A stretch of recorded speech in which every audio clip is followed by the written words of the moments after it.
வணக்கம் நண்பர்களே! மாயாச்சின்னு சீரியல் செம பரபரப்பா போயிட்டு இருக்குன்னே சொல்லலாங்க. பரபரப்பான கட்டத்தில நம்ம வசுந்தரா தேவி புதுசா என்ட்ரி குடுக்குறாங்க. நம்ம மாயாச்சின்னு சீரியல்ல. நம்ம ரகுராம் இடத்த ஸ்கூலுக்கு குடுக்கறதா தான் இருக்கேன் அப்படின்னு முடிவு பண்ணியிருக்காங்க. கெமிக்கல் கம்பெனிக்கு நான் 2 மடங்கு லாபம் தந்தாலும் குடுக்க போறது இல்ல. அப்படி இருக்க நேரம் தான் வசுந்தரா வாராங்க. எங்களுக்கு தான் தரணும். நீங்க ஸ்கூலுக்கு எப்படி குடுப்பீங்கன்னு நான் பார்க்குறேன் அப்படின்னு சவால் விடுறாங்க. கொஞ்ச நேரத்தில் நம்ம ரகுராமுக்கு கால் வருது. இந்த பாருங்க, ஸ்கூலுக்கு நாங்கள் வேற ஊருக்கு பெர்மிஷன் கொடுத்துட்டோம். உங்கள் ஊரில் ஸ்கூல் வர போகிறது இல்லை. நீங்கள் அந்த இடமும் வேண்டாம் அப்படின்னு சொல்கிறாங்க. இது நெத்தி அடியாக அமையுது. அப்போ தான் நம்ம பத்மா பார்வதி எல்லாம் அவங்க வண்டவாளத்தை இறக்கி விடுறாங்க ரகுராம் கிட்ட. இந்த பாருங்க அன்னை, நீங்கள் எங்களுக்கெல்லாம் லாபம் அதே அளவு உங்களுக்கு மாதிரி இருக்குது. அப்படி இருக்க நேரம் எங்களுக்கு 2 மடங்கு லாபம் தர அந்த கம்பெனிகளுக்கு கொடுக்க தான் விருப்பம் அப்படின்னு அவங்க கருத்தை நம்ம பத்மா சொல்கிறாங்க. நம்ம பார்வதியும் எங்களுக்கும் அப்படி தான் மாமா இருக்குது. நல்ல லாபம் தர இடத்துல கொடுத்து நம்ம நல்லா இருக்கணுமா, இப்படி ஸ்கூலுக்கு கொடுக்கேன் அப்படி இருக்கேன் கொடுக்கேன் அப்படின்னு இருந்து இப்போ அந்த ஸ்கூலுக்கும் அந்த இடம் வேண்டான்னு சொல்லிட்டாங்க. எங்களுக்கு லாபம் இதில் பாதிக்கப்படுகிறது அப்படின்னு அந்த இடத்துல குடும்பத்தார் நெருக்கடி கொடுக்குறாங்க நம்ம ரகுராமுக்கு. அதை பற்றி தான் இந்த வீடியோக்குள்ளே பார்க்க போகிறோம். அதுக்கு முன்னாடி சேனலுக்கு லைக் அண்ட் சப்ஸ்கிரைப் பண்ணுங்கள் ஃப்ரெண்ட்ஸ். பக்கத்தில் இருக்க பெல் ஐக்கானையும் கிளிக் பண்ணுங்கள். அப்போ தான் நான் போடுற ஒவ்வொரு வீடியோவும் நோட்டிஃபிகேஷனாக உங்களுக்கு கிடைக்கும். வாங்க ஃப்ரெண்ட்ஸ், வீடியோக்குள்ளே போகலாம். ஃபஸ்ட்டு எடுத்த உடனே பார்த்தோம்னா நம்ம மாயாவும் சீனுவும் கொஞ்சம் நெருக்கமாகட்டு மொட்டை மாடியில் பேசிக்கிட்டே இருக்காங்க. இதை பார்க்குறாங்க. என்னடா நம்ம வீட்டில் ஏதோ ஒரு கசமுச சவுண்டு கேட்குது, எல்லாருமே உறங்கி இருப்பாங்க, அப்படி இருக்கனால எங்கேருந்து இந்த சவுண்டு வருது அப்படின்னு நம்ம சிவாயும் மணியை ஏதோ திருடன் மாடியில் இருக்கான் போல். அவங்க பேசி சவுண்டு கேட்குதே அப்படின்னு இருக்க நேரம் ஒரு பெரிய கம்பை எடுத்துக்கிடுவோம் மாமா அப்படின்னு சொல்லிட்டு கம்பை 2 பேரும் உருட்டுக்கட்டையே தூக்கிட்டு போகிறாங்க திருடன் அடிக்க. அங்கே தான் நம்ம மாயாவும் சீனுவும் அப்படியே பேசிகிட்டு இருக்காங்க. அடடா இவங்கெல்லாம் இருக்காங்க அப்படின்னு மண்டையை பிளக்கிறதுக்கு முன்னாடி பார்த்துட்டாங்க நம்ம சிவாய மணியும். ஏன்டா இந்த நைட்டு ஏன் இங்கே வந்தீங்க? நாங்கள் நிலா வெளிச்சத்தில் நாங்கள் 2 பேருமே ஜாலியாக பேசணும்னு விருப்பப்பட்டோம். அது ஒரு குற்றமா? அதுக்காக தான் நாங்கள் இங்கே இருக்கோம் அப்படின்னு சொல்கிறாங்க. எங்கே இருப்பீங்களோ தெரியாது, ஆனால் நீங்கள் சந்தோஷமாக இருந்தால் சரிதான். கூடிய சீக்கிரம் ஒரு பேர பிள்ளையே என் கையில் பெற்று கொடுத்துருங்க அப்படி நம்ம மணி கேட்க, சரி அப்படின்னு நம்ம மாயாட்ட கேட்குறாங்க. நம்ம சீனும் இந்த எங்கள் அப்பா சொன்னதெல்லாம் ஞாபகம் இருக்கலாம் மாயா அப்படின்னு கேட்குறேன்னா, ஆமாடா எல்லாமே ஞாபகம் இருக்குது. இனி கூடிய சீக்கிரம் இந்த வீட்டில் குட்டி வாரிசு குட்டி சீனு பிறக்க போகிறான் அப்படின்னு அந்த இடத்துல நம்ம மாயாவும் சீனுவும் சந்தோஷமாக இருக்காங்க.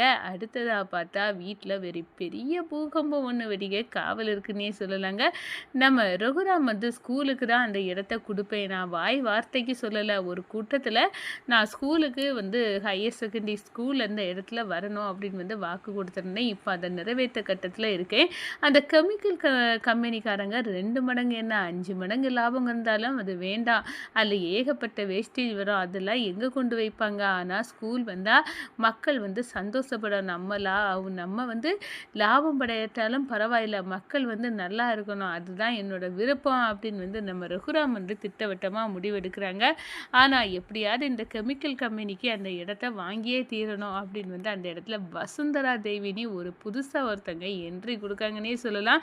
நம்ம ரகுராமுக்கிட்டே நேருக்கு நேர் சவால் விடுறாங்க வசுந்தரா. இந்த பாரு ரகுராம், நான் அந்த கெமிக்கல் கம்பெனிக்கு தான் வந்திருக்கேன், அந்த இடத்த அங்கேயே கொடுத்துரு அப்படின்னு சொல்லு நேரம். என்ன நான் சொல்லது விளையாட்டாக இருக்கேன், நான் அப்படி ஒன்றும் கொடுக்க போகிறது இல்லை, நான் முடிவாக சொல்லிட்டேன்ல, நான் ஸ்கூலுக்கு தான் கொடுக்க போகிறோம் அப்படின்னு சொல்லு நேரம்.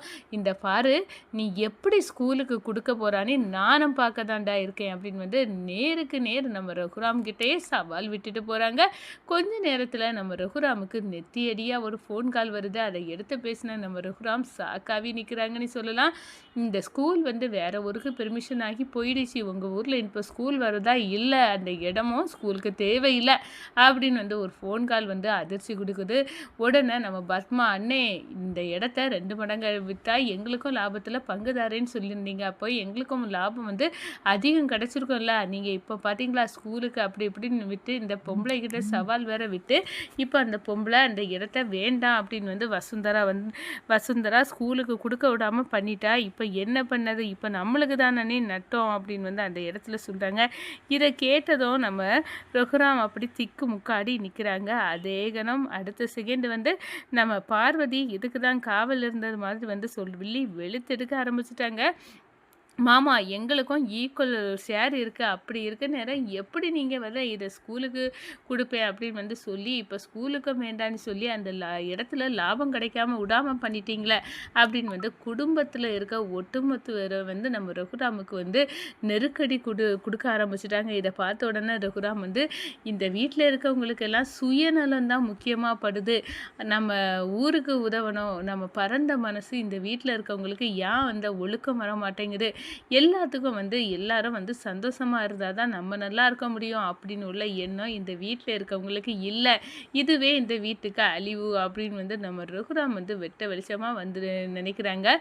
ஏன் என் சொந்த தங்கச்சிக்கு கூட இந்த ஊர் மக்கள் மேலே விருப்பம் இல்லை, தான் மட்டும் லாபம் சம்பாதிக்கணும் அப்படின்னு உள்ள எண்ணத்தில் தான் இங்கே எல்லாருமே இருக்காங்க அப்படின்னு வந்து கடவுளை ஏன் இந்த புத்தி எல்லாத்துக்கும் வந்துடுச்சு அப்படின்னு வந்து அந்த இடத்துல நம்ம ரகுராம் வந்து நெருக்கடியை சமாளிக்க முடியாமல் திணறி போய் நிற்கிறாங்கன்னே சொல்லலாங்க.